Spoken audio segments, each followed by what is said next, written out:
Kadosh Baruch Hu is shtabach shemo. No adjective to describe how great he is sufficient. That's why, by the way, when if you look at some of the commentaries, some Sidurim have on the Shema Yisrael, after you get to Emet, the tzitzit part, and then you go to Emet, and you start giving him all types of favorable adjectives. He's this, he's great, he's amazing, da da da da. But some of the commentaries on it said, don't ever think this is enough. Don't ever think that this is actually all he is. This is like something. It's nothing in reality, but it's something. Because if you really describe all he is, the world will end, the Mashiach will come several times already, and it's not going to be enough. That's how great he is. So anyway, this Gemara says that how do the sins actually turn into mitzvot? Says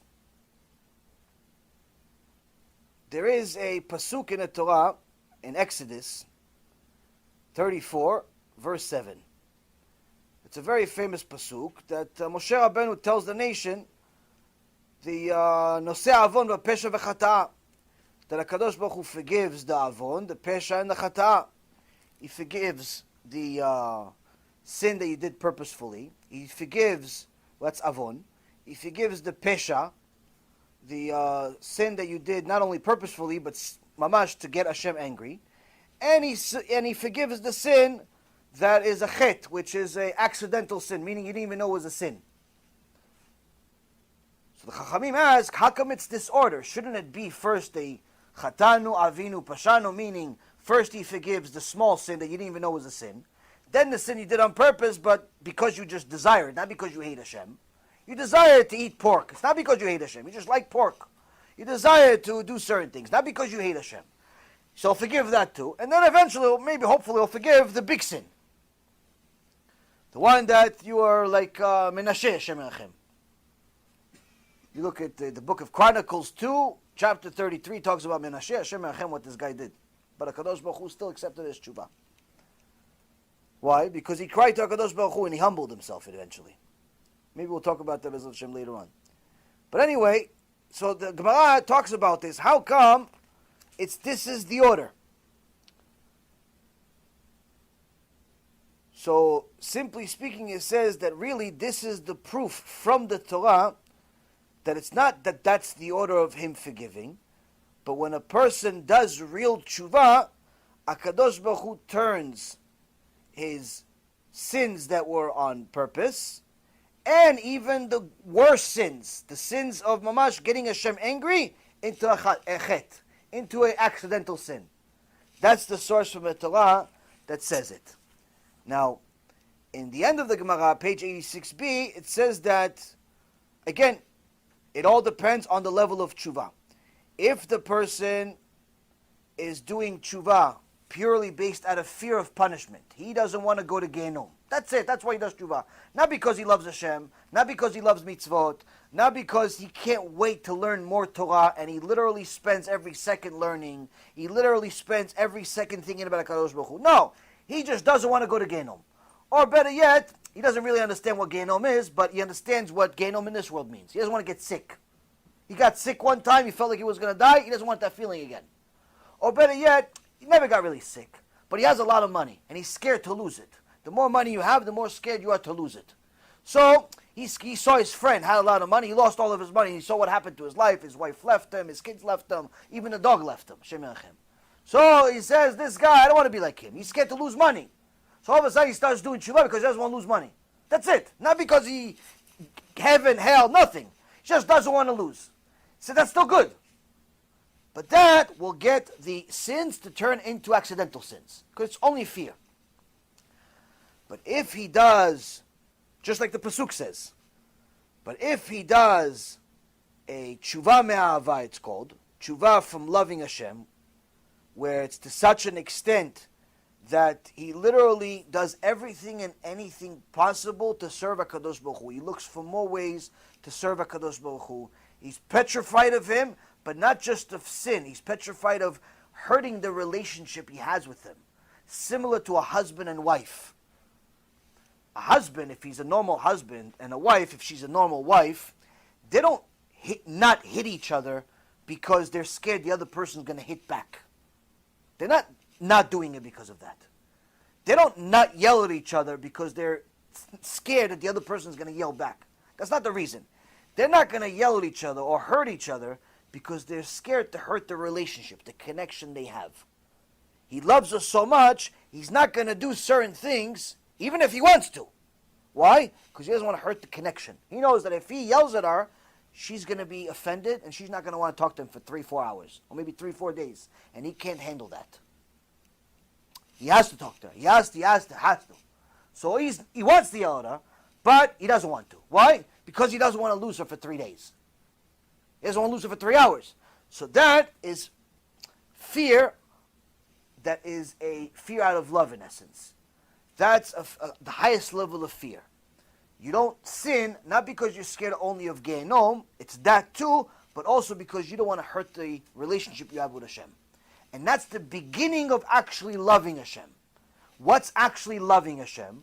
Loving Hashem is, theoretically speaking, if HaKadosh Baruch Hu came to you and said, listen, I said you have to keep all the mitzvot. All of mankind has to keep mitzvot. The Jews have to keep all of the commandments from the Torah. The non-Jews have to keep the 7 Noahide laws. Also from the Torah, but less laws. Everybody that's going to do it is going to heaven. Everyone that doesn't do it is going to hell. But you have a special deal. You, whether you do it or you don't do it, you're still going to Gehenom. And you are like the Baal Shem Tov. You say, you know what, Hashem? Since I know I'm going to Gehenom anyway, but I love you, so I'm still going to serve you and fulfill all the mitzvot anyway. Why? Because I know it makes you happy. Whatever happy means to you, it makes you happy. That's serving you. I still want to be your servant, even though I'm going to get punished for it. That's loving Hashem. Rabbi Nachman in Breslev, 200 years ago, says there's almost non-existent in his generation such people. So people talk about loving Hashem, they're living in like an imagination. It doesn't really exist. It's not common, to say the least. There are some bodedim, Gdolei Ador, big tzaddikim here and there, that got to that level, but as far as the masses, no chance in the world. Most people that are really high level are a combination of the two. So, but if somebody gets to even a combination of the two, some love, some fear, which love means love and fear, and then fear is just fear. That person can get to a point where HaKadosh Baruch Hu turns the sins that he made into mitzvot. So now, let's say he did tshuva for Shabbat. He, in the past, violated Shabbat. And now he started keeping Shabbat. In the beginning, he started keeping Shabbat by sleeping all day. Slept all day. He just didn't violate it. That's not exactly tshuva me'ahava. That's fear. But then, he said, you know what, I want to do more. So he started doing kiddush, started going to Beit Knesset. Okay, it's still fear, but it's better than it was. But then he said, you know what, I'm going to make Shabbat like it's a holiday every week. Pretty much his entire week is like Shammai, and it's like a Shammai and Hillel. From Motzei Shabbat all the way to Shabbat, they prepared for Shabbat, the whole week. On Sunday, they buy an animal, they buy a chicken or the cow, whatever they buy for Shabbat. What? But they pick the best one. But if, let's say, he saw on Wednesday a better cow or a better chicken, he bought that one. She said, yeah, but you already bought one. He goes, that one I'll eat today, but this better one I'll buy this is for Shabbat. The whole week, he only thought about Shabbat. Finally got the Shabbat, special food, special environment, special Torah that he learned for Shabbat. He has some guests. He has Onik Shabbat. But real Shabbat, not just to wine and dine people and feed a bunch of strangers. It's full of Torah, it's full of Kedusha, it's full of Simcha. That is full tshuva me'ahava for that Shabbat. Why? Because now you're taking the Shabbat and you're making it a holiday every week. Not to show people off your house, but to show people off your Shabbat. I only know one person that does this. I'm sure many other people do it, but I know one person that does it. Rabbi fine. Everyone knows, Baruch Hashem, you want to see a Shabbat, how it's supposed to be, you go to Rabbi Ephraim's house. Rabbi Ephraim's not rich, as far as money. But a Shabbat, you would think Bill Gates works for him. When we were at his house, we stayed by his house a couple of times. I didn't know where it ended, where it started. All I knew is that I never wanted it to end. It's just unbelievable. But everybody knew it. It's just an unbelievable environment. And alvai, we could ever get to such a point. Point being, it's possible. But that person that turns no Shabbat to Onik Shabbat to the highest level, he has guests, he has food, he has all the different beautiful things of Shabbat, where everybody pretty much leaves Shabbat sad. Why? Sad that it's over. Not, oh, Baruch Hashem, it's over, Motzei Shabbat, okay, where's the phone? Where's the phone? Where's the phone?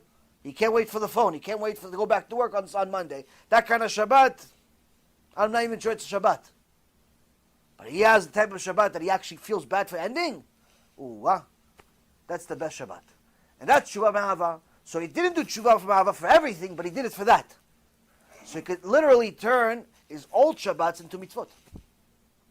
And that's generally how it works. It's not like it's all or nothing. Kadosh Baruch Hu wants to give us reward, and he'll look for different places to give us the ultimate reward. Even if it's just one out of 1,000, he's still going to give us that one. So Tshuva Me'ahava works that way. And again, it's becoming an expert in one mitzvah. And that's actually one of the things the Chachamim say that every person needs to do, is pick one mitzvah to be an expert in. Know all the halachot, do it the best way possible. When you do it, celebrate, be happy. Like, this is your mitzvah. This is your mitzvah. This is the one that's it. This is your baby. You're doing everything else, but this is your baby. Some people pick the etrog. They like the etrog. Etrog is, that's their thing. The etrog, they're not like everybody else. They go to the local guy, pick whatever thing they have. They're not even sure if it's a lemon or it's a etrog, but as long as it's cheap, they buy it. No, some people, they go to special guy. They have a special order already ahead in advance. Listen, give me the best one. Yeah, how much is your budget? Whatever you have. Whatever you have. I know one Jew that did that one time. Tries to do it all the time, but you don't succeed all the time. One time, he went to an etrog place in New York, and looked at the etrogim, there it is. In New York, Baruch Hashem, it's not like Florida where you have to like meet somebody in some hidden office because it's like a side business. Over there, it's like actual stores, they sell the stuff. So, different stores, checking etrogim, what do you have, what do you have, what do you have? One of the stores he got to, the guy said, listen, what are you looking for? He says, I'm looking for the best one. What's your budget? He goes, whatever you want. The best kind of customer. What do you want? He goes, oh, what do you want? Like $50 one? $100 one? He goes, whatever you want. The guy's, one of the workers, like light went off. He goes, hold on one second. He went to the back, came out with his big bag. Bag opened up. He goes, come over here. Away from all the customers. Open like a safe. Mamash, like a safe. Open this thing. It's wrapped up in more wrapping. He takes out an etrog, mamash, it's like a melon. Huge Yemenite etrog. It's the best etrogim, by the way, Yemenite etrogim. Just so you know, that's the only ones we know for sure are kosher. The rest of them, you're not sure if it's a lemon or it's an etrog. If you have an opportunity to buy Yemenite etrog, buy that. But you don't have an opportunity, But anyway, Yemenite etrog, but it's huge. Some of them are really big. How much? $600. Now remember, this is useful for one day. The rest of it is, you don't have to. Like if the etrog is pasul the second day, you can still use it. But if it's pasul the first day, you can't use it. Meaning the mitzvah really is for one day. You're paying $600 to use this thing for one day. For what? How you use it? You don't eat it. What do? You carry it to the Beit Knesset. You're carrying a football to the Beit Knesset. That's all you're doing. This guy was so excited, he said, sold. He didn't negotiate, nothing. Usually Jews negotiate. Worst thing you can do is give a Jew something and he says yes. Why? He says, why? I could have got more from him. So he says, yes, sold. The guy was so happy, takes out $600. Why was it such a big deal? Maybe the guy's a millionaire. If the guy's a millionaire, $600 is not a big deal. What's such a big deal? That was all of his money. That's all the money he had. Gave him all of his money to buy this etrog. Why am I telling you this story? Because Baruch Hu liked this mitzvah. How do I know? If you see pictures, you see that etrog for 2 years. The etrog lasted 2 years. 2 Sukkot. Now you take your etrog for $30, for $50, for $500, whatever you buy etrog. Within a month, it turns into disgusting, smelly stuff. Why? It's naturally. You take an apple, you put it on the shelf, whatever you put it, it goes bad. Mamash, miraculously, I saw pictures myself. Same etrog, 2 years. Fresh like it just came off the tree for 2 years. Almost survived the 3rd year. Unbelievable. Mamash miracle, like something. It's not normal. Not normal for a fruit to last. I mean, go try, use any preservative you want. Without putting it in the fridge, without putting anything into it. After Sukkot was over, he put it back in the foil over there. That's it, left it, forgot about it. A year later, oh yeah, you know what? Let's check what happened to this etrog. Maybe it's like a bunch of mold and bugs and I don't know, it's liquid. Surprise, no smell. Takes it off the thing, opens the closet. Ishtabach shimo la'ad. It's perfect, like it mamash just came off the tree. Why? Kadosh Baruch Hu likes this mitzvah. Likes this mitzvah. So the point is, Rabotai, is if you become an expert in a mitzvah and you do your best in it, the Kadosh Baruch Hu will give you special siyata dishmaya in this mitzvah. So try to pick one this Rosh Hashanah. Next question.